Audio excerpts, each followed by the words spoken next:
गुरुदेव, हमारे पुत्र के 2020 में 21 वर्ष की आयु में असामयिक निधन के पश्चात से हमारा ध्यान सर्वदा उसी में रहता है। हम ऐसा क्या करें कि उसकी मुक्ति हो जाए? राजा हुए हैं। श्रीमद् भागवत में कथा आई है, श्री देवर्षि नारद जी और अंगिरा जी बहुत उनको प्यार करते थे। बिना बुलाए गए तो बहुत चिंतित बैठे थे। उनका, राजन, हम तो तुम्हें भगवदानंद का उपदेश देने आए हैं, तुम चिंतित क्यों हो? बोले, मत देना उपदेश महाराज, मुझे भगवदानंद का उपदेश नहीं, मुझे पुत्र चाहिए। उसे बोले, तुम्हारे भाग्य में पुत्र सुख लिखा नहीं है, हमारे कर्म ऐसे रहे हैं। बहुत सी रानियां उस एक भी संतान नहीं, और वो इसीलिए ब्याह करते गए थे कि राजा थे, उनका था। श्रीमद् भागवत में कथा है। तो जब देखा बहुत हट कर रहे तो उन्होंने कहा, पुत्र होगा पर हर्ष और शोक दोनों प्रदान करने वाला होगा। अब उनको ये शब्द याद नहीं, दिखाई नहीं दिया, ज्ञान तो अपरीत है मोह के कारण। तो पुत्र होगा इतना बस वो सुन के आनंदित है। पुत्र हुआ बड़ी रानी से। अब राजा का हर ध्यान, हर वृत्ति वही पुत्र में, क्योंकि मोहाविष्ट। तो जहां राज दरबार से खाली होते सीधे उसी महल को जाते और रानियों की तरफ देखना भी नहीं। उन्होंने आपस में विचार किया कि बहन, ये तो बहुत है, हमारे दुर्भाग्य हो गए। एक तो संतान ही नहीं हुई, और दूसरी बात, जब से उसके संतान बड़ी क्यों हुई तो बोलना, हंसना, खेलना तो बाजाने देखते भी नहीं। बोले, पुत्र ही है हम सबका दुश्मन। तो धाय माँ जो थी ना, उसको अनुकूल किया और बहुत ही हलाहल जहर चटा दो जाके दूध के साथ। सो गया वो, पूरा शरीर नीला। अब जो दूसरी धाय माँ थी, वहां तो राज दरबार में बहुत सी सेविकाएं, वो चिल्लाई तो रानी दौड़ कर आई जो सबसे बड़ी थी। देखा श्याम शरीर का रंग, जहर का असर। वैद्यों से छिप कर प्राण रही। तो अब तो राजा के होश उड़ गए। पछाड़ खाते हुए, चिल्लाते हुए, रोते हुए आए और लड़के के चरण पकड़ के छाती से लगाते हुए बिलाप। देवर्षि नारद जी, अंगिरा जी आ गए जब वो बहुत विकल थे और कहा, राजन, हम आपसे कहा था कि आपके भाग्य में पुत्र सुख नहीं। बोले, महाराज, उपदेश नहीं, हमें पुत्र चाहिए। बोले, हम बुला देते हैं, अभी बुलाते हैं। सामर्थ्यशाली धनराज को आदेश किया कि थोड़ी देर के लिए इस जीवात्मा को अपने कैद से छोड़िए, यमपास से मुक्त कीजिए। तुरंत का ही समय था, किसी योनि में तो गए नहीं थे, तो तुरंत आ जाए। उससे कहा, नारद जी को तो सब त्रिकालज्ञ है, अंगिरा जी भी त्रिकालज्ञ। उनका, देखो तुम्हारे पिताजी कितना तुम्हें प्रेम कर रहे हैं, तुम इस शरीर में आ जाओ, हम विधान देख लेंगे। नारद जी ने कहा, अरे बोले, महाराज आप क्यों विनोद करते हैं, हमारा बाप है। कितनी बार हमारी पत्नी बना, कितनी बार बेटा बना, कितनी बार व्यापार कितने जन्मों से चल रहा है। ये कोई बाप है अपने स्वार्थ को रो रहा। जीव ही उसके प्रवचन हुए ना, उनका प्रभु नहीं चाहिए पुत्र। फिर मंत्र दिया और ऐसी उपासना की कि भगवान संकर्षण का साक्षात्कार किया, पर थोड़ा गलती हो गई। भगवान शिव के साथ अभद्र व्यवहार करने से वही वृत्तासुर के रूप में प्रकट हुए, क्योंकि भगवान शंकर की महिमा को जानते नहीं थे।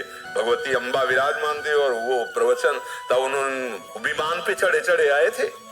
यही होता है तब अहंकार का पूरा समर्पण। प्रेमी महापुरुषों, गुरुजनों की चरण सेवा इसीलिए कही गई। ध्रुव जी ने पद मिलने पर भी यही प्रभु से मांगा कि मुझे अपने महाभागवतों का संग दीजिए। जब पद मिला ना तो एक जलन हुई कि अगर कहीं महाप्रेमियों का संग निरंतर हुआ होता तो मैं भगवान की सेवा मानता, भगवान से अलग कोई पद नहीं मांगता। तो ये बात हृदय में हमारे भगवान के प्रति प्रियता जगे।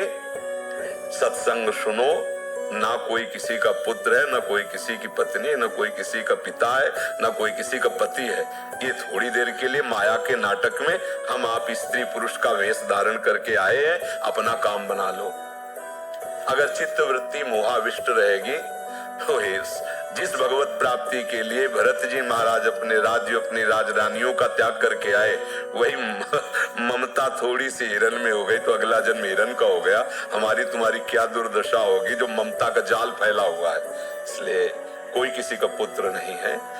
गृहस्थी में रहते हुए भगवत प्राप्ति तभी होती जब पुत्र में भगवत भाव, पति में भगवत भाव, भगवत भाव में ये द्वेष, ये नाना प्रकार की गंदगी नहीं होती।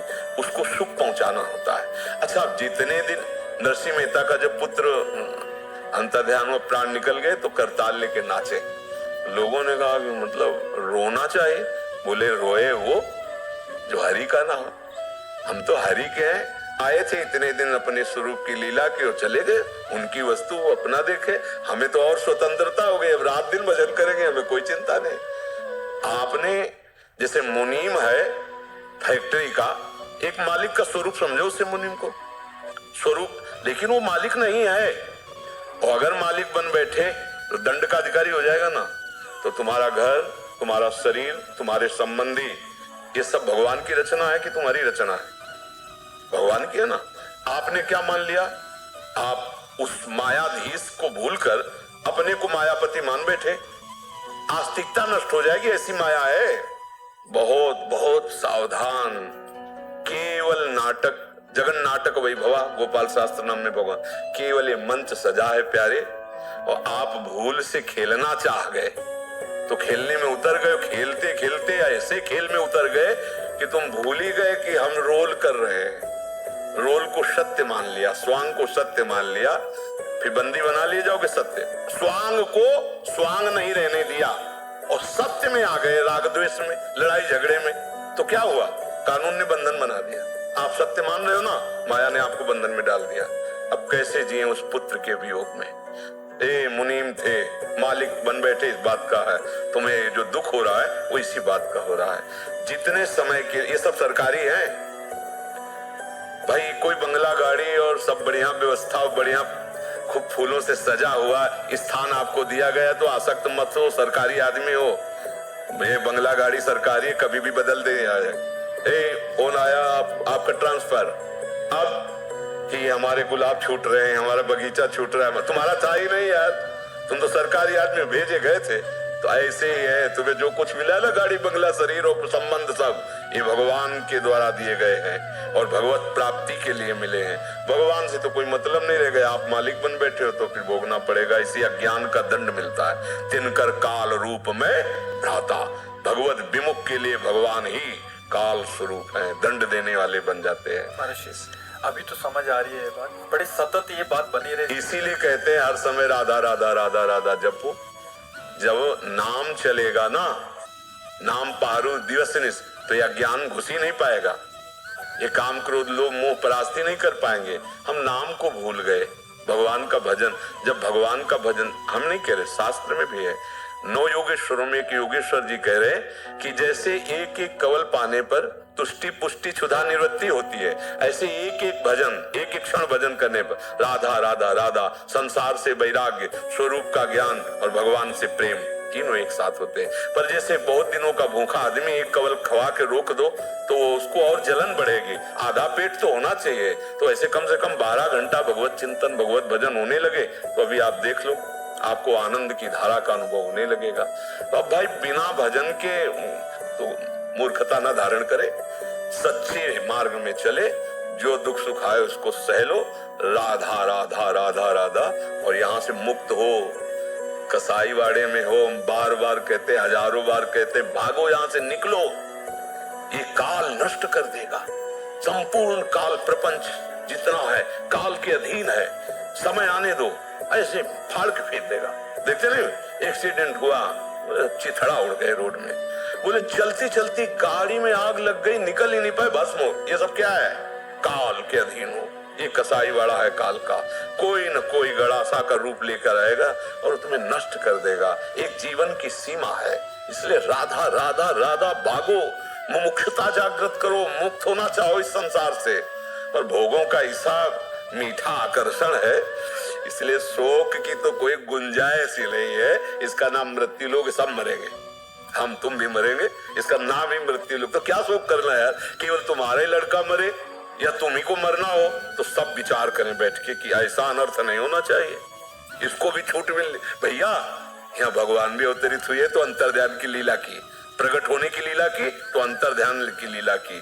तो अगर दुख की बात पूछो, भगवान की जो प्रिया जो है लंका में बैठे रुदन कर रहे हैं, भगवान नंगे पैर वनवास में, कितना भगवान अवतार लिए तो आप देखो क्या कितना कष्ट सहा है भगवान ने। तो तुम इस दुखालय में सुख ढूंढ रहे हो और तुम सोचते हो कि हमारा नहीं। भैया भागो भागो इस संसार चक्र से।